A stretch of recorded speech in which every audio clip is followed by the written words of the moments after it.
Assalamualaikum warahmatullahi wabarakatuh. Baik, bersama dengan saya lagi Muhammad Faizal Mutakin di Ngobras, ngobrol bareng santri Asyarifi.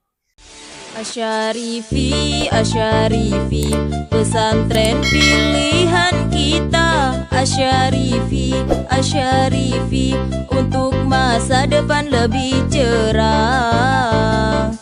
Asyarifi, Asyarifi, ahlus sunnah wal jamaah. Oke, pada kesempatan kali ini saya sedang bersama dengan bintang tamu kita, dengan beliau Cak Restu. Ya, gimana Bang? Sehat kabarnya? Alhamdulillah sehat banget. Alhamdulillah. Manggilnya apa nih? Cak atau Bang? Biasanya kalau orang Jakarta manggilnya Bang ya. Iya. Bang. Oke, kita panggil Bang aja kali ya. Oke. Gini Bang, kita ada beberapa pertanyaan nih yang ingin kita ajuin seputar Bang Restu selama ada di Pondok Pesantren Asyarifi. Bisa kan? Bisa banget. Oke. Yang pertama, Bang Restu aslinya ini orang mana? Aslinya saya itu kelahiran Bekasi. Bekasi. Kalau Oke. ibu bapak emang dari Jawa Tengah, Jawa Tengah. tapi saya asli kelahiran Bekasi. Aslinya Bekasi. Besarnya Besarnya di Bekasi. di Bekasi juga. Oke. Tuh, jadi beliau datang jauh-jauh ke Asyarifi dari Bekasi. Oke. Selanjutnya nih Bang, pertanyaan kedua. Gimana kok bisa nyampe ke Asyarifi? Ceritanya gimana? Gitu. Padahal kan Bekasi, Jawa Timur, Lumajang terusnya jauh lah. Awal mula emang kalau dari saya sendiri emang gak ada niatan mondok. Oke, gak ada niatan mondok. Gak ada niatan mondok. Saya udah nyari sekolah-sekolah luar itu udah nyari. Sudah banyak nyari informasi tentang sekolah ini, tapi kalau menurut saya sendiri orang tua waktu itu nggak mendukung. Oke, orang tua nggak mendukung nih. Orang tua Oke. nggak mendukung. Bahkan sempat ketika teman-teman itu udah pada daftar buat ujian masuk sekolah baru, Ya. saya belum ngapa-ngapain sama sekali. Oke, nothing lah, nggak ada apa-apa lah. Nah, nggak ada tujuan kayaknya. Terus kemudian mungkin kayak orang tua nggak setuju, ya udah berarti saya yang harus ngikutin orang tua. Oke. Dan orang tua mau mondokin saya. Udah dikasih tahu, ketemu juga kakak saya kan suka scroll TikTok gitu biasanya. Oke. Ketemu namanya kalau nggak salah ya YPP Asyarifi. Oke, di Nah, akun TikToknya itu Nah, waktu itu. Oke, terus? dan kemudian kok kayak minat kemudian di stalking akunnya, ternyata oke sih. Oke, jadi berarti awalnya di TikTok itu ya, saudaranya yang suka scroll TikTok gitu, akhirnya Ya, disampaikanlah ke Bang Restu nih gitu. Ini ada pondok pesantren di Lumajang gitu. Oke, jadi berkah TikTok. Oke. Di jauh-jauh di sini dari Bekasi ke Lumajang itu informasinya dari TikTok. Oke, alhamdulillah. Berkah TikTok. Oke, jauh-jauh nih pas waktu itu berapa jam nggak perjalanan dari Bekasi ke Lumajang waktu itu? kalau pertama kali itu kita naik bis, Oke. tapi bisnya itu masih bis yang campur, masih lewat tol, kemudian nanti lanjut lewat Pantura. Oh, oke, keluar gitu. Itu kurang lebih 18 sampai 20 jam. Oh, 18 sampai 20 jam. Kurang lebih. Lumayan lama ya. Oh, lumayan sih lama itu. Nah, terus pas nyampe di Asyarifi, kesan awalnya, YPP Asyarifi, masuk gerbang tuh. Kalau yang ada di pikiran saya, pertama masuk Asyarifi, kalau sesuai di TikTok sesuai banget. Oke. Ya lingkungannya bersih, asri, Ya, nyaman, indah. Cuman yang di luar pikiran saya itu teman-teman saya banyak yang udah mondok. Oke. Udah banyak yang udah mondok, yang mereka ceritain ya setiap malamnya keluar pergi ke warnet, setiap malam pergi ke Indomaret. Oke.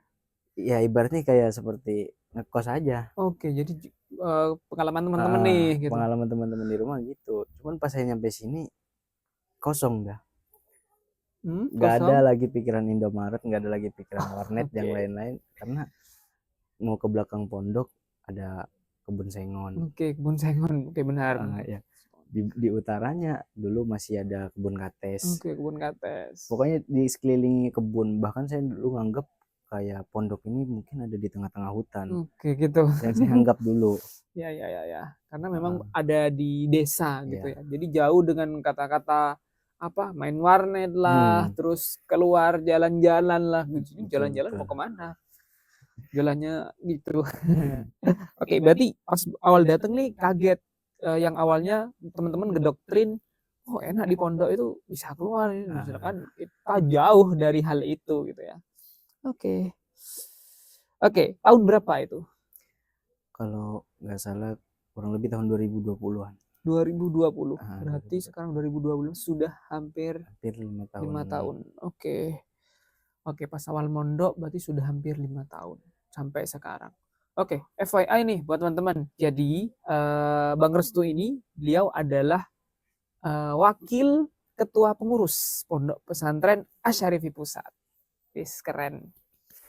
Oke, sebelum jadi wakil ketua pengurus nih, Bang Restu. Ya. Bang Restu ini santri yang gimana sih? Santri yang rajin, santri yang hafalannya always tidak pernah bolong-bolong atau seperti apa? Bang Restu bisa didefinisikan dulu sebelum jadi ketua pengurus sampai bisa menjadi wakil ketua pengurus ini. Mungkin kalau untuk mendefinisikan saya santri seperti apa ya, Ya, dari dulu sampai sekarang ya mungkin nggak beda jauh lah. oke. Kita masih sama-sama punya sifat manusiawi yang Oke, sama. oke, oke. Nah, kalau tapi alhamdulillah kalau saya ceritain, boleh saya ceritain ini? Boleh lah, kan ini kita lagi ngobrol nih. Ceritain aja, kan itu versi yang dulu gitu loh, jangan ya yang sekarang sudah upgrading gitu, lebih baik lagi kan gitu. Oke, dimulai dari awal saya datang ke sini. Ya, Ya, karena mungkin memang sesuai hadis innamal a'malu binniyat. ya. Saya datang dari rumah karena kata teman-teman saya di pondok enak, bisa keluar, bisa Oke. warnet, bisa gini gitu. Maka niat saya mondok ya karena itu, Oke, karena karena supaya dapat enaknya. oke, sumpahin buat enaknya. Nah, makanya ketika awal-awal mondok yang saya cari tuh ya nggak bukan ngaji, ya bukan Oke, sholat jamaah, tapi apa ya, tapi keluar nyari pengalaman. oke. Dan menurut saya yang ada di pikiran saya waktu itu benar, yang hal yang saya lakukan itu Oke, benar benar. waktu dulu. Keluar pondok gitu. Heeh. Oh, berarti keluar waktu itu. Iya, saya keluar, saya keliling-keliling Desa Pandanwangi Oke, sampai bahkan ke Lumajang, itu menurut saya itu benar. oke. Menurut pemikiran saya, karena Sampai pemikiran ke saya Lumajang. masa muda nyari pengalaman Oke. Ya, ya, ya, ya. dulu, tapi dulu. Terus ya dulu. Dulu. Terus kemudian seiring berjalannya waktu kita nggak langsung tiba-tiba berubah dong. Oke. Kita malah ya ibarat kata orang makin tenggelam. Oke, makin nyelam tuh. Makin Makin nyelam, nyari tuh, makin nyari. makin makin nyaman lah Oke, kita ada di makin posisi nyaman, itu. makin penasaran, makin nyari apa nih Heeh, yang mau dicari gitu ya. heeh. Kita makin melakukan semua hal yang seharusnya nggak boleh dilakukan di pondok, Oke. kita lakukan. Waktu itu kebetulan teman-teman saya banyak yang asli dari sini. Asli Lumajang nih. Asli Oke. dari Lumajang. Makanya saya bisa tahu daerah ini, daerah ini, Oh, daerah ini oke. karena ada mereka semua. Siapa tuh? Tapi Tonton mereka podcast. nggak mungkin saya lupakan. Oke, oke. Lama pasti. Oke. Terus? Terus ya semakin hari kita semakin tenggelam, kita semakin nyaman di posisi melanggar seperti itu, ya akhirnya nggak ada yang kita mau perbuat selain tiap hari harus melanggar. Oke, tiap hari keluar Nah, itu. bahkan mondok itu bukan tujuan kita, bukan ngaji, bukan mencari ilmu, Ya. tapi cuman ya udah kita cuma numpang tidur aja, numpang Oke. makan. Cuma seperti itu kalau Kos-kosan dulu. lah, Heeh. beneran. Kalau dulu bayar kos-kosan kita cuma numpang makan. Kadang balik ke pondok dari luar ya, kita keluar balik ke pondok cuma numpang tidur. Oke. Habis tidur kita udah fresh lagi, kita lanjut lagi, kita main lagi. Kalau dulu seperti itu. Dulu seperti itu ya. Oke. Terus seiring berjalannya waktu, seperti kata pepatah pastinya ya, Ya, sepandai-pandainya orang, tupai melompat gitu ya. ya Oke, bahkan oke. sampai melompat pasti akan jatuh. Ya, ya, ya. Kayak orang sebaik-baiknya mengubur bangkai pasti kecium Ya, juga. pasti gitu juga. Ya, dan akhirnya jreng. Ketahuan lah. Nah, Oke. di Plot pertama twist nih, keterima kita ketahuan. ketahuan. Siapa tuh waktu itu yang nemuin? Sebut aja, gak apa-apa. Aman kok. Saya paling ingat pertama kali saya ketemu itu sama Cak Soleh sama Cak Riko. Oke, Cak Soleh sama Cak Riko. Ustadz Soleh, Ustadz Riko itu akan saya selalu ingat di benak saya. Oke. Pertama kali saya melanggar ketahuan sama. Oke. Langsung ke distract ke memori ya gitu. Ya. Terus? Ya. Kemudian ya tapi kita nggak nganggap itu serius. Oke. Karena mungkin dulu ya Kalau untuk santri baru mungkin hanya teguran, Oke. hanya seperti apa. Kayak cuman sanksinya hanya digundul, cuman bayar segini sekian. Menurut saya, cuman seperti ini. Oke. Dan teman-teman saya pun setuju, cuma seperti ini. Ayo kita lanjut lagi. Berarti Lanjut setelah lagi. ditindak bukan stop nih, malah Bukan. makin gas aja Malah gitu.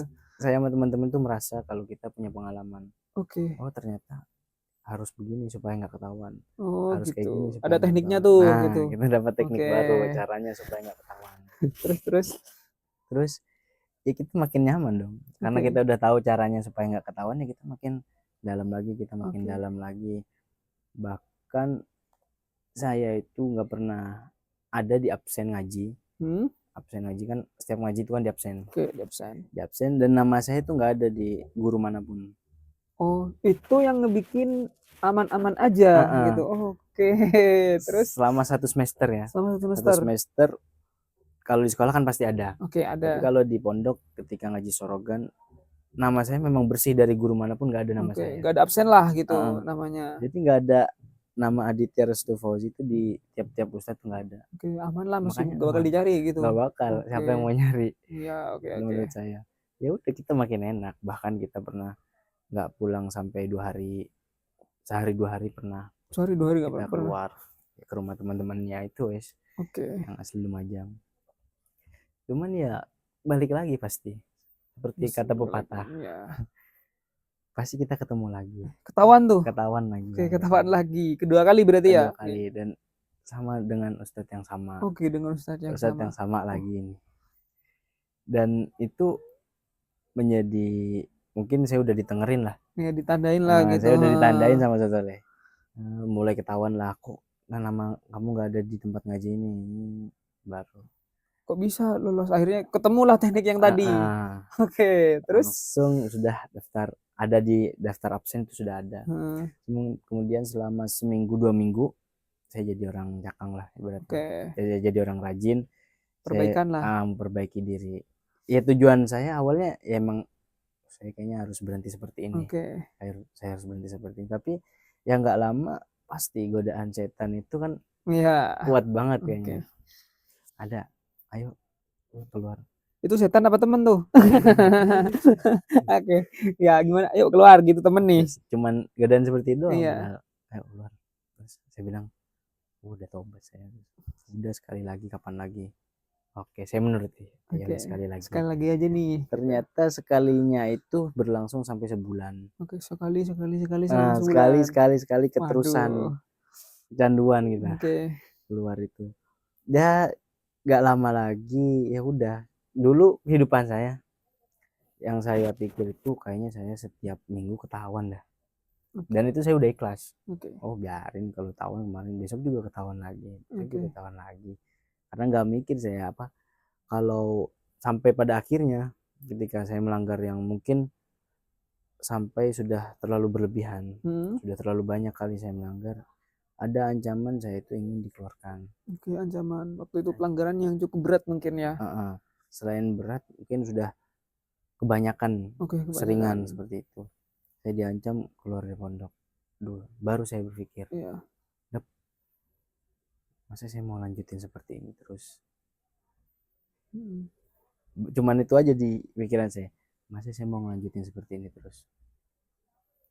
Karena yang saya rasa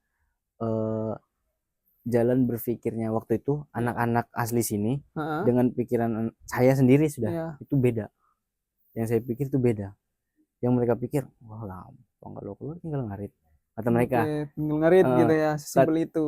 Iya kata mereka. Tapi kalau kata saya, kalau keluar saya nggak pulang ini. Nggak mungkin boleh pulang saya kalau pulang malah diapain? Kalau pulang ke rumah? Ya mungkin suruh nyari rumah lagi. Diusir lah gitu, keluar dari kakak gitu. Jadi saya pikir, aduh, saya keluarin, saya mau tidur di mana? Tapi ya udah, kita mencoba dulu awalnya. Kita coba-coba, kita jadi orang yang rajin dulu, kita baik. Ya berusaha berubah menjadi lebih baik. Alhamdulillah bertahan selama 2 bulan. Perubahan itu bisa ditahan gitu ya. Sampai saya kelas 2 MA. Kelas 2 MA berarti pas awal itu jadi jalurnya kelas 1 itu nakal keluar, kelas 2 MA baru udah ada bener-benernya dikit Oke lah, lah. ada bener-bener dikit. Perbaikan diri lah. Kemudian ya satu waktu saya itu ditimbali kiai, Ya. kaget dong pertama kali, ada apa ini, ternyata disuruh gabung ngajinya, pindah ngaji ke sini besok, ngaji ke kiai gitu waktu kelas 2 itu. waktu kelas 2 SMA. Kemudian di antara teman-teman saya merasa kayak saya paling cepat kayaknya. Kemudian tapi saya sedikit gimana rasanya ya, pernah benci sama diri saya sendiri. Karena ketika sudah berada di fase tersebut, saya malah merusak kepercayaan kiai. Ada lagi godaan setan datang lagi. Jadi setelah tobat nih ada lagi nih setan barunya lagi. nih. Setan yang mana lagi nih? Sebenarnya sama sih. Sama tetap aja. Orangnya tetap. Orangnya tetap. Ya cuman ya karena gitu, antara kita nggak enak dan kita mau. Ya pasti ya udah ikut aja. Ayo dah sekali lagi lah, kapan keluar. Kalau udah lama ini nggak pernah keluar, ayo sekali lagi. Besoknya malas, emang ada rasa malas, cuman udah terakhir deh, besok keluar lagi besoknya keluar lagi seterusnya, sampai akhirnya kiai sendiri yang tahu.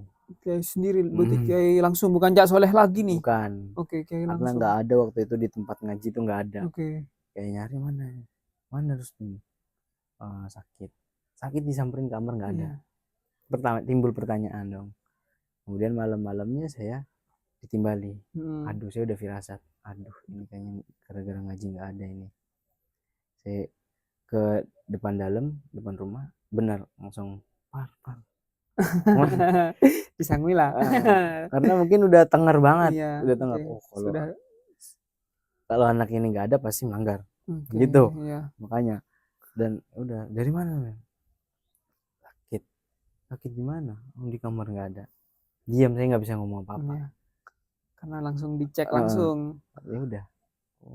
Namanya nih gundul, kemudian saya digundul lagi. Setelah digundul bukan sebatas gundul langsung pergi, tapi saya sambil dijemur. Dijemur waktu itu pas dijemurnya di mana? Di tengah-tengah lapangan. Di tengah lapangan. Itu kan pondok putra dan putri masih jadi satu. Ya, maksudnya di satu lingkup itu. Masih di satu lingkup. Wah, dan ya kelihatan lah gitu. Malunya itu makin tinggi lagi. Kalau awalnya kan ya malu kita cuma sebatas sama malu sama Ustadz Soleh, malu sama Ustadz itu. Tapi kalau sekarang udah malu sama kiai, malu sama teman-teman yang lain, malu sama cewek juga, putri. Dan disitulah malah nggak berubah. Malah nggak berubah. Malah saya memikir, kayaknya ini ujian buat saya, biar saya mainnya lebih hati-hati. Yang ada di pikiran saya gitu. Biar lebih rapi gitu ya. Biar lebih rapi. Nggak langsung saya harus berubah, enggak. Tapi menurut saya tuh, ini ujian nih buat saya nih. Saya harus main lebih rapi lagi, gimana caranya. Seperti itu. Dan saya udah nggak tahu kenapa bisa kepikiran seperti itu, nggak tahu. Membara masih. Nah, lanjut selanjutnya itu saya ya seperti itu sudah siklusnya.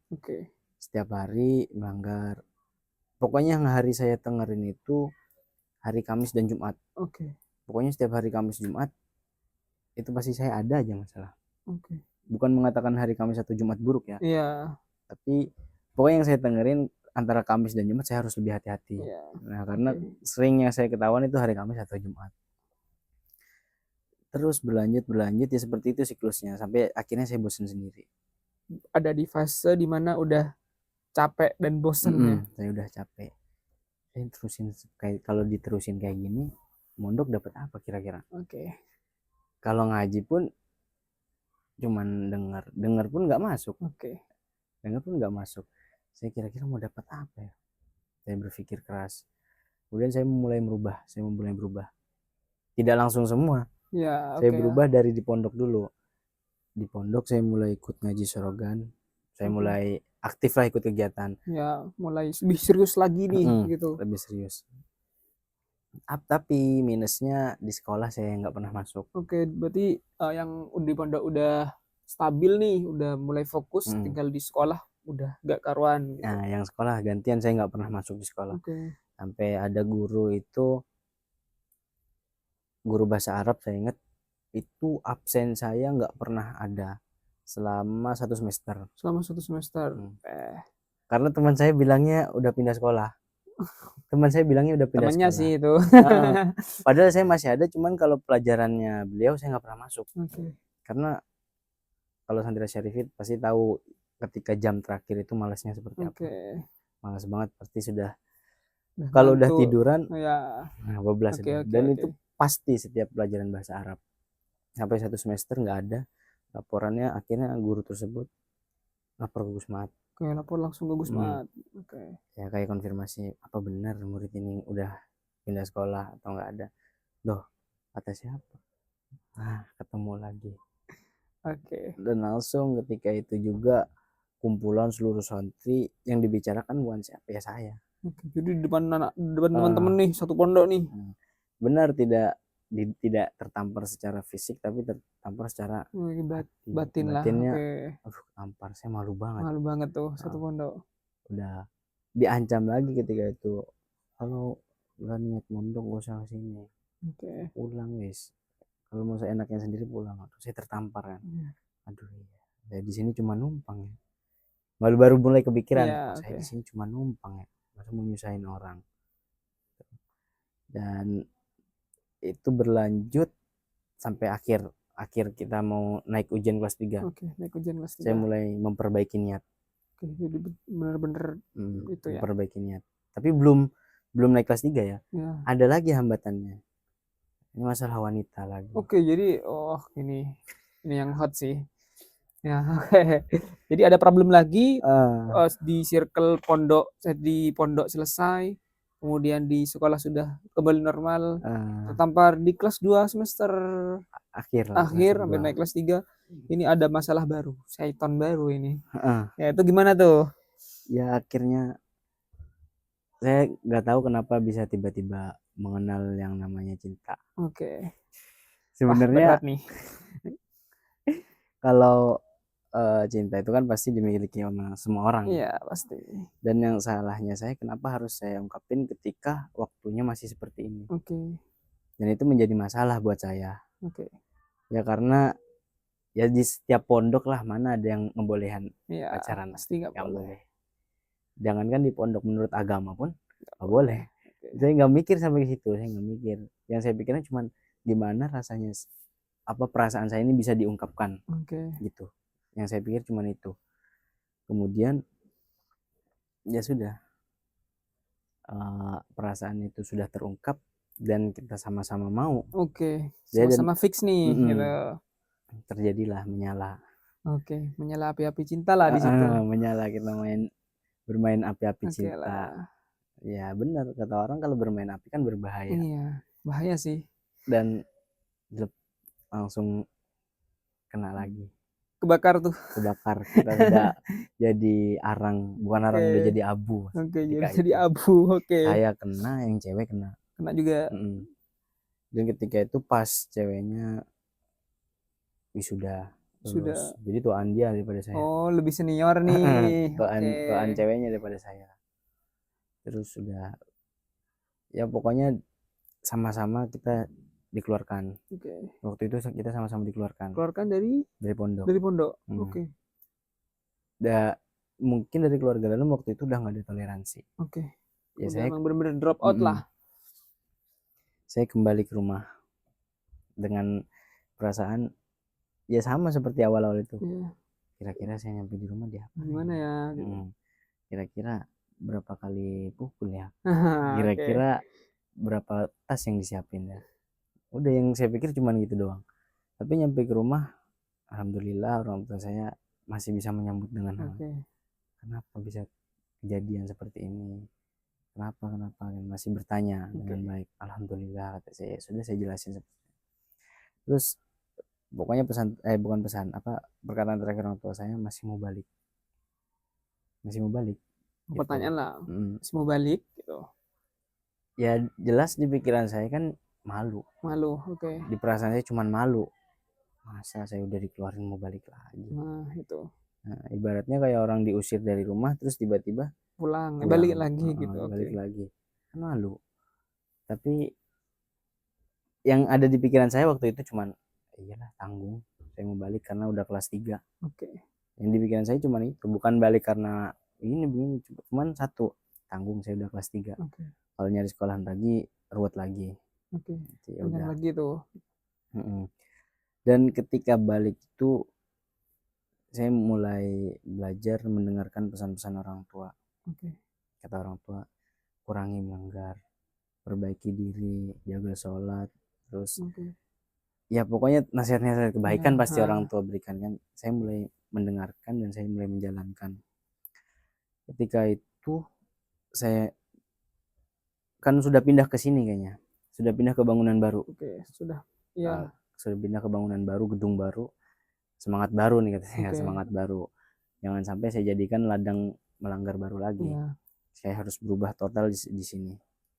Mulai dari situ, hal yang menurut saya menyebabkan masalah itu saya hentikan, seperti rokok. Ya. Saya hentikan, pasti nggak berhenti langsung. Ya. Saya bertahap, saya berhenti, saya mengurangi sampai bisa alhamdulillah bertahan. Kemudian yang paling besar masalah wanita. Oke, wanita ketika tadi. itu juga saya hilangkan dari kehidupan saya. Oke. Benar-benar dicabut lah rasa itu gitu ya. Ya sebenarnya kan ya itulah. Ya. Pokoknya kita hilangkan dari kehidupan. Supaya apa? Supaya saya fokus dulu. Tujuan saya supaya saya fokus. Kemudian masih nggak ada niatan karena niat saya kembali cuma mau ngelanjutin kelas 3 aja. Mau ngelanjutin kelas 3 dan alhamdulillah sudah bertahan sampai semester pertama selesai. Ya. Semester pertama selesai saya tuh seperti kayak disuruh lah sama ketua pengurus untuk coba kamu ngisi ini. Awalnya itu cuma coba-coba, kalau ada guru yang kosong kita isi dengan ilmu apa adanya. Kita isi yang itu isi, tapi entah pandangan ketua pengurus beliau itu saya mampu. Jadi saya dikasih jam sendiri. Setelah itu nggak lama saya dengar kata-kata Gus Maat, katanya cara paling ampuh dalam belajar itu mengajar. Ya, benar. Cara Beliau paling juga pernah bilang gitu ke kita. Cara paling ampuh dalam belajar itu dengan mengajar. Ya udah saya makin termotivasi dong. Soalnya ya juga merasakan kalau saya mau mengajari, seumpamanya mengajari matematika kan harus belajar dulu nih. Kita harus lebih paham dulu kan dari muridnya. Karena itu yang menyebabkan kita lebih pintar nantinya. Lebih ampuh dalam belajar. Kemudian sampai situ naik ke kelas 3 semester akhir. Kelas 3 semester akhir itu saya baru merasakan adanya amanah. Saya diangkat jadi wakil ketua pengurus. Dan saya rasa itu waktu itu saya belum pantas. Belum pantas waktu itu. Saya nggak pantas banget. Iya. Karena dengan background yang tadi. Sedemikian rupa saya merasa asor. Iya. Ke Gus Maat, apalagi ke Kiai. Ke teman-teman pun saya merasa asor. Masa kayaknya saya hina banget kalau jadi wakil ketua pengurus kan. Tapi itu semua bisa terubah. Karena kata beliau, coba, ini bukan masalah masa lalu. Masa lalu kan biarkan berlalu kata beliau. Nah sekarang kita hanya bergelut dengan masa depan. Gimana lebih baik ke depannya kan gitu. Gimana kamu bisa menghadapi situasi lebih baik ke depannya. Nah, yang masa lalu dijadikan pelajaran. Saya mulai berani karena kata-kata beliau seperti itu. Jadi mulai lah, bismillah gitu ya. Iya. Kemudian setelah saya menjalani ya kehidupan sebagai pengurus itu kan, saya rasa iya berat. Ternyata berat jadi pengurus, berat jadi Cak Soleh yang dulu nih gitu ya. Iya, saya ngerasain buat Cak Soleh, buat Cariko nih saya minta maaf nih kalau dulu sering melanggar. Ya, karena saya sekarang udah ngerasain gimana beratnya jadi pengurus. Kemudian baru terfikirkan ketika itu saya kembali ke pondok, saya mengubah niat. Kalau dulu kan niat saya kembali ke pondok itu kan tanggung udah kelas 3. Sekarang waktu itu saya ubah niat saya niat saya mau minta maaf. Penebusan lah sekarang ini. Saya mau minta maaf ke pondok gitu. Saya mau mengganti kesalahan-kesalahan saya yang lalu. Siapa tahu kan bisa dimaafkan yang lalu-lalu. Makanya saya mulai serius, saya mulai ya berjalan seperti prosedur sudah. Jadi sudah kembali ke jalan yang benar nih, gitu. Alhamdulillah. Alhamdulillah. Oke, jadi panjang banget ya sebelum jadi wakil ketua pengurus, perjalanannya sungguh itu ya. Bahkan ketika sudah diangkat pun merasa gak pantas gitu ya, Iya. Bang Restu. Oke, keren sih, keren. Bahkan kalau saya masih kadang-kadang kebayang-bayang, saya Yang masih tetap merasa nggak yang pantas. dulu-dulu lah gitu. Oke. Tapi boleh lagi kata Gus Mat, ini bukan persoalan masa lalu, tapi gimana masa depan. Oke. Oke, itu perjalanan dari sampai menjadi wakil ketua pengurus. Oke, panjang banget tuh ceritanya. Sekarang nih Mas Restu, kata-kata Kiai yang paling diingat sampai hari ini. Tadi sudah ada sebagian dicerita kata-kata Kiai yang paling saya camkan itu ya. Kalau sampean melanggar di pondok, Ya, kalau sampean berbuat yang tidak baik di pondok, minta maaf ke saya, ke Kiai. Kata Kiai itu masih dimaafkan, oke. masih dimaafkan.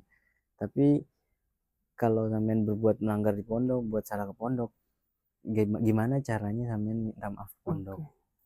Oke, itu berarti yang menjadi pedoman sampai sekarang sehingga ngambil amanah berat ini gitu ya. Oke, emang benar. Kalau kita punya salah ke orang, udah jelas sudah minta maaf. Kita minta maaf Nah, ke tapi kalau orangnya. kita punya salah ke tempat pondok, ke tempat ibadah, atau min Iya. syairillah, tanda-tanda keagamaan Allah, gimana kita mau minta maafnya gitu. Kecuali dengan penembusan-penembusan ini ya Mas Restu. Oke, itu jadi kata-kata yang paling diingat. Oke, harapan untuk Asyarifi ke depannya nih. Harapan saya untuk Asyarifi semoga bisa menjadi lembaga yang kedepannya nanti bisa mendidik mendidik penerus-penerus bangsa dengan didikan moral agama Islam yang lebih baik. Seperti di apanya Syarifi namanya? Betul. Slogannya. Nah, slogannya spirit salaf spirit modern ya. Iya, salaf spirit modern system. Jadi semoga semakin kokoh gitu ya dalam menjalankan tugas-tugas dan beban-beban dalam memperbaiki lagi generasi-generasi selanjutnya. Oke, itu tadi podcast bareng Bang Restu. Terima kasih Bang Restu. Terima kasih banyak. Insya Allah ini menjadi bekal untuk adik-adik bahwasanya orang itu pasti bisa berubah gitu ya. Kalau lebih milih untuk adik-adik pesannya apa? Kalau untuk adik-adik di bawah saya yang sedang mondok atau yang pengen daftar mondok, itu saya minta tolong jangan ikuti jejak saya. Jangan ikuti jejak saya. Kalaupun ending dari saya baik, kan kita nggak tahu ending dari tiap orang. Benar banget tuh. Jangan kalian pikir, oh saya begini aja dulu, melanggar dulu, nanti akhirnya juga baik. Ya kalau menurut saya, tolong jangan ikutin saya. Ambil yang baiknya, buang yang buruknya. Jadi ingat itu. Jadi walaupun udah baik nih sekarang, jangan tiru gitu. Iya kalau karena ending itu nggak ada yang tahu gitu ya kan, bener kan? Oke, sip. Itu amanah atau pesan moral yang diberikan oleh Bang Restu. Oke, terima kasih Bang Restu. Terima kasih banyak nih. Wah, udah ganggu waktunya nih malam liburan di pondok. Oke, sahabat santri, itu tadi podcast saya bareng Bang Restu, wakil ketua pengurus Pondok Pesantren Asyarifi Pusat. Terima kasih. See you next time. Assalamualaikum warahmatullahi wabarakatuh.